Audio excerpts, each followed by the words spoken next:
Au début du XVIe siècle, Lyon est un carrefour culturel où se croisent un ensemble d'influences littéraires et philosophiques. Cette ville est le premier foyer d'un mouvement poétique homogène qui anticipe la Pléiade. En raison du caractère uniforme de la culture qui se développe à Lyon, nous pouvons parler à bon droit d'une renaissance lyonnaise.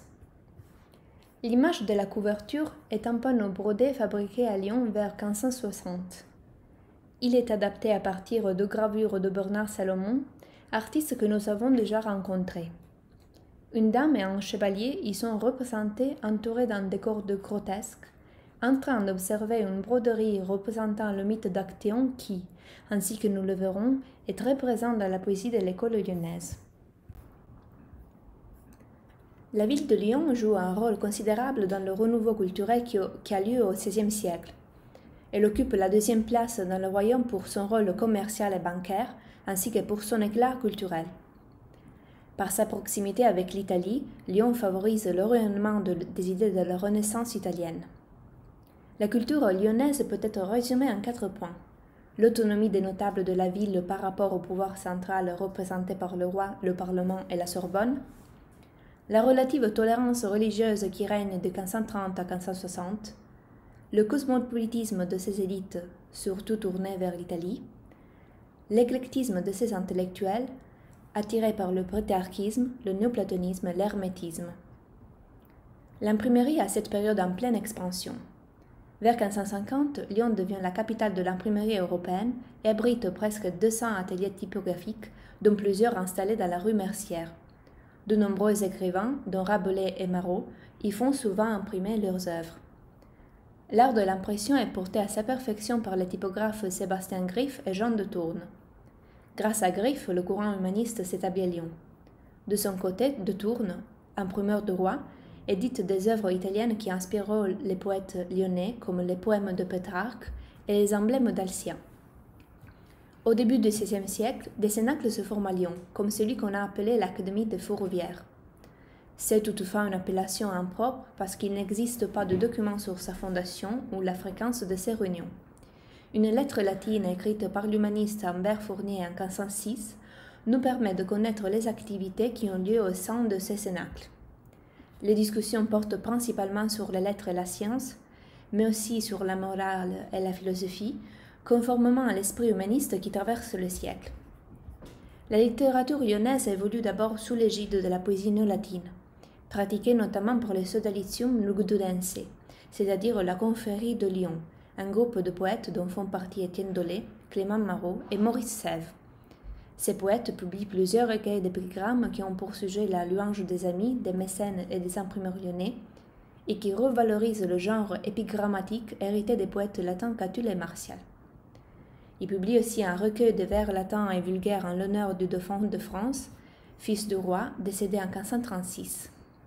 L'importance de ce recueil est la coexistence du latin et du français, qui non seulement fait signe vers la restauration des lettres classiques, mais donne aussi du relief à la poésie en langue française, désormais en mesure de rivaliser avec la néo-latine.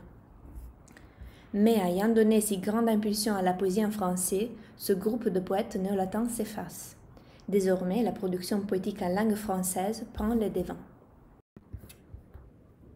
Au XVIe siècle se développe la mode des livres d'emblèmes. Il s'agit de recueils d'images symboliques associées à un titre et un texte explicatif. L'emblème est formé de 3 éléments.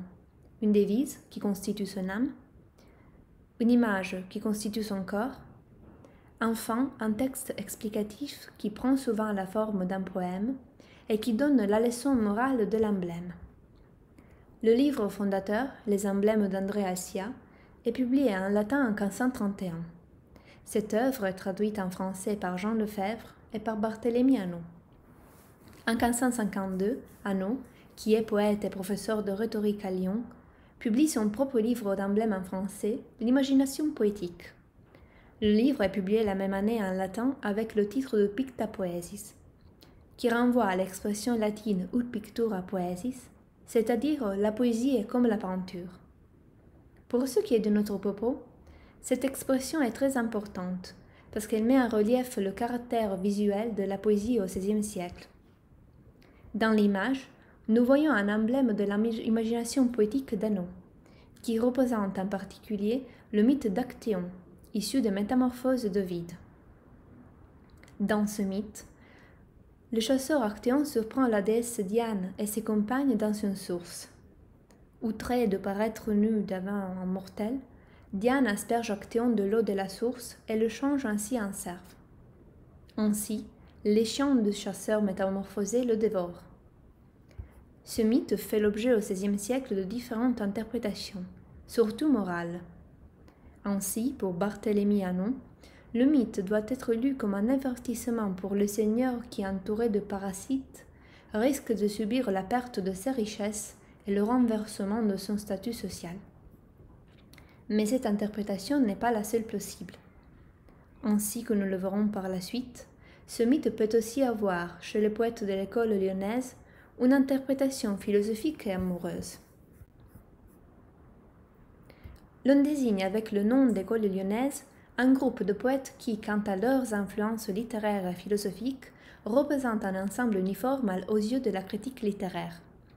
Il faut rappeler pourtant que les poètes appartenant à ce courant ne formèrent jamais une vraie école douée d'un programme poétique commun. 3 poètes sont considérés tout particulièrement comme les représentants de l'école lyonnaise: Maurice Sèvres, Pernette du Guillet et Louise Labbé. Au point de jonction entre la culture française et l'italienne, la production de ces poètes fait fructifier les influences philosophiques et littéraires qui viennent d'Italie. Nous pouvons retracer chez les poètes lyonnais 4 sources: la source antique, l'amour courtois, le dolce stile novo et le pétrarchisme, le néoplatonisme florentin. Pour la source antique, nous pouvons citer l'anthologie grecque, qui regroupe des épigrammes depuis l'époque hellénistique à l'époque byzantine, où nous trouvons une conception sensuelle de l'amour et la comparaison de l'aimé à une déesse. Une seconde source antique se trouve chez les élégiaques latins, comme Catulle, Properce, Tibulle et Ovide, qui ont analysé les contradictions de l'amour, comme par exemple le célèbre Odietamo de Catulle, et les émotions que la passion amoureuse inspire, comme la paralysie devant l'aimé et les souffrances nocturnes. Les poètes latins ont aussi fixé les métaphores de la beauté féminine: le temps de lit et de neige, la bouche de rose, les membres d'ivoire. À cette conception sensuelle de l'amour, la tradition courtoise ajoute la codification de la vie amoureuse sur le modèle du service féodal. Elle apporte aussi un élément nouveau, la valorisation et le culte de la dame. Par son code raffiné, l'amour courtois ou fin amorce élève l'amour, mais il demeure sensuel. En effet, son stade ultime est le don de merci, c'est-à-dire l'union des corps. Les poètes de dolce stile novo, et notamment Dante, nous reprennent le culte de la dame dans une perspective métaphysique. Ainsi, l'amour de Dante pour Béatrice s'élève jusqu'au plan théologique. Pétrarque se situe dans le sillage du dolce stile novo, mais il s'en écarte pour le tourment qui agite sa poésie. Pour Pétrarque, la passion amoureuse pour l'or fait obstacle à la paix de l'âme. Cette inquiétude se traduit par une rhétorique antithétique et par un répertoire métaphorique souvent emprunté au domaine de la chasse et de la guerre. À la mort de l'or, pourtant, l'amour devient une force purificatrice qui arrache le poète aux vanités du monde et le projette vers la vie éternelle. La 4e source de la poésie lyonnaise est le néoplatonisme florentin, c'est-à-dire l'interprétation de Platon par le philosophe italien Marsile Ficin, auteur d'un commentaire sur le banquet de Platon. Selon Ficin, la beauté de Dieu est une lumière qui se répand partout dans la création à travers des échelons qui s'appellent hypostases. L'âme humaine doit alors accomplir une remontée vers Dieu. À cette fin, l'homme doit gravir les échelons au moyen de 4 fourrures, c'est-à-dire de formes de folie qui élèvent l'homme. Le médium privilégié de cette remontée est la fureur amoureuse, l'amour. Ainsi, la beauté de la personne aimée est considérée comme une émanation divine, et sa contemplation permet d'effectuer une ascèse spirituelle vers le beau et le bon absolu. Chaque poète de l'école lyonnaise traitera ses sources en les adaptant à sa sensibilité, et si la poésie de Maurice Sèvres, de Pernette du Guillet porte une idée spirituelle de l'amour, Celle de Louise Labbé en exprime une idée plus sensuelle.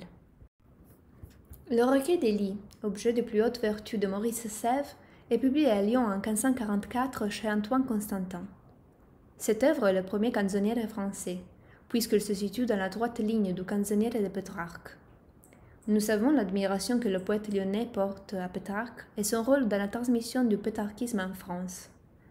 Par ailleurs, Sèvres collabore avec l'imprimeur Jean de Tourne dans l'édition des œuvres complètes du poète italien en 1545. Le nom de la femme aimée est symbolique et polysémique.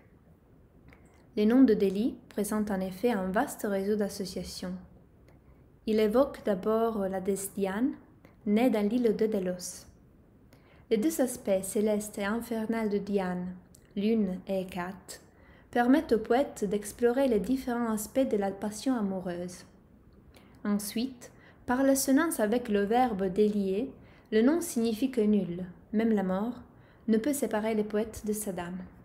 Enfin, il y a un renvoi à la source antique, puisque Délie est le nom de la femme chantée par le poète romain Tibulle dans ses élégies. Le recueil renferme en 8 ans liminaires, 449 disant en décasyllabes et 50 emblèmes. En particulier, les vers et les images se succèdent selon l'ordre en emblème 9 disant. Du point de vue de la forme poétique, Délie s'écarte du modèle italien. En effet, le canzoniere de Pétrarque contient principalement des sonnets, mais aussi des chansons, des ballades, des sextines et des madrigaux, sous les signes de la variété. Sèvres choisit en revanche l'uniformité de la forme poétique, le disant en décasyllabes, qui donne une structure presque géométrique à l'expression des sentiments. Nous avons déjà vu que dans les emblèmes, le texte dépend de l'image. Au contraire, chez Sèvres, l'emblème et l'image ont des rapports plus complexes. En effet, il n'y a aucune hiérarchie entre les deux. L'image n'est pas explicitement liée à un texte. Au contraire, la forme visuelle et la forme textuelle se font écho d'une manière très subtile. Délie reprend les thèmes pétrarchistes et s'organise selon le schéma habituel des canzonieri. La fascination pour la beauté de la dame, les émois qu'inspire l'amour malheureux, les rencontres et les souvenirs, les allusions à la mythologie, l'idéalisation progressive de la femme. La Délie met en scène la progression du parcours amoureux d'un point de vue narratif et philosophique. Au fil des 10 ans, le poète maîtrise la passion sensuelle pour la dame et parvient à accomplir une ascèse vers l'amour absolu et spirituel, comme le montre le dernier 10 ans du recueil. Ce 10 ans montre l'accomplissement de la transformation de l'amour terrestre en amour céleste, une flamme sacrée et éternelle. Pour les deux amants unis par des liens spirituels, l'amour prend des proportions immenses qui dépassent la sphère du ciel. Le couplet final met l'accent sur la puissance de cet amour purificateur, symbolisé par le Genèvre, c'est-à-dire le genévrier, qui préserve les amants de l'oubli, appelé par Sèvres le létharge. Nous remarquons dans la poésie de Sèvres le goût pour l'expression symbolique, parfois obscure, qui, condensée dans la forme du disant et associée à l'emblème, donne lieu à une multitude de lectures. Avec la Délie s'ouvre la grande époque des canzonieri français. Comme nous le verrons, de nombreux recueils français adapteront au XVIe siècle le modèle italien en renouvelant ses thèmes. Le livre de Joachim du Bellay, Les amours de Cassandre de Ronsard et Le printemps de Daubigné. La publication posthume des rimes de la poétesse a lieu à Lyon chez Jean de Tourne en 1545. Le recueil s'ouvre sur une épître de l'éditeur du Moulin aux dames lyonnaises, divisée en 2 parties. La louange de la poétesse et l'exhortation aux dames de Lyon à prendre la plume. Les rimes comportent 70 poèmes. Il s'agit surtout d'épigrammes, 8 ans et 10 ans, mais aussi de chansons, d'élégies et d'une épître en style marotique. 2 nouvelles éditions des rimes sont données en 1546 à Paris et en 1552 à Lyon, avec des ajouts qui ont été dans certains cas qualifiés de non authentiques. Nous trouvons dans les rimes l'influence de Pétrarque, du néoplatonisme, mais aussi de Clément Marot. La marque la plus évidente dans l'œuvre est pourtant celle de la poésie de Sèvres. Quelques-uns des poèmes des rimes répondent en effet aux 10 ans de la Délie, dans un dialogue en même temps poétique et amoureux. Nous pouvons lire ici un extrait de la chanson Heureuse et la peine. Il s'agit d'un poème hétérométrique, c'est-à-dire composé de vers métriques différents. Sur le modèle de Marot, l'hétérométrie donne une apparence de simplicité, de légèreté et d'oralité. Par son thème néoplatonicien, la chanson peut être mise en regard avec le dernier 10 ans de la Délie, que nous avons déjà lu. Du Guillet chante en effet la puissance de l'amour vertueux qui triomphe de l'amour vicieux et qui permet ainsi aux amants d'accomplir une métamorphose morale. Pourtant, par rapport à Sèvres, Pernette de Guillet met davantage l'accent sur la nature philosophique de l'ascèse des amants, dont le stade ultime est le haut savoir, la connaissance métaphysique. L'originalité de Pernette de Guillet consiste surtout dans la simplicité des moyens employés. Le style de la poétesse comporte en effet peu d'ornements et de combinaisons savantes. Ainsi, la simplicité de la mise en forme fait ressortir la complexité du raisonnement philosophique, placé sous les signes de la vertu et du savoir. Les œuvres de Louise Labbé sont publiées à Lyon par Jean de Tourne. Le recueil comprend 4 types d'écrits. Le premier texte est une épître dédicatoire adressée à sa protectrice Clémence de Bourges. Issue d'une famille noble et fille d'un échevin de Lyon, Clémence de Bourges était poétesse, mais aucune de ses œuvres ne nous est parvenue. Vient ensuite le débat de Folies d'amour, un conte mythologique dialogué en prose. Le débat de Folies d'amour se rattache à un sujet qui animait le milieu lyonnais, le débat sur la nature de l'amour. Louise Labbé donne 2 réponses à cette question. La première se trouve dans le discours d'Apollon, qui affirme que l'amour est l'âme du monde et la source du perfectionnement de l'homme. La seconde, dans la réponse de Mercure, qui affirme que la folie est la vraie âme du monde parce qu'elle est l'essence de l'amour même. Le débat reste ouvert. Parmi les sources du débat, nous trouvons des textes antiques et humanistes. Le banquet de Platon, la Théogonie d'Hésiode, le 2e dialogue des dieux de Lucien et l'éloge de la folie d'Erasme. Le 3e écrit est constitué de 3 élégies. L'élégie est un genre antique qui est introduit dans la littérature française par Clément Marot. La première et la 3e élégie sont adressées aux dames lyonnaises. La seconde élégie, adressée à l'ami absent, s'inspire plus précisément du genre de l'héroïde, à savoir une épître en vers écrite par la femme du héros et à lui adressée. Le recueil se termine par 24 sonnets d'amour qui forment un canzoniere. Louise Labbé met en place une lecture nouvelle du modèle italien. La poétesse offre en effet une déclinaison au féminin de la tradition en donnant une voix et une subjectivité lyrique à la femme. Le recueil du sonnet de Louise Labbé peut être lu de 2 manières, comme une œuvre pétarchiste, puisqu'il en possède le thème, l'idéalisation de l'amant, les troubles de la passion amoureuse, le mythe de l'amour haché, mais aussi comme une réécriture ironique du pétrarchisme effectué d'un point de vue féminin. Le canzoniere de Labbé reste donc ouvert à l'interprétation. Dans cette diapositive, nous pouvons lire des extraits de l'épître dédicatoire de Louise Labbé. Ce texte représente un véritable manifeste de l'écriture féminine de la première modernité. L'épître s'adresse à 2 destinataires, les dames lyonnaises et la protectrice de Louise Labbé, Clémence de Bourges. Dès le début de sa lettre, Labbé constate que la société de son époque a enfin donné aux femmes une honnête liberté qui leur permet de s'appliquer aux lettres et aux sciences.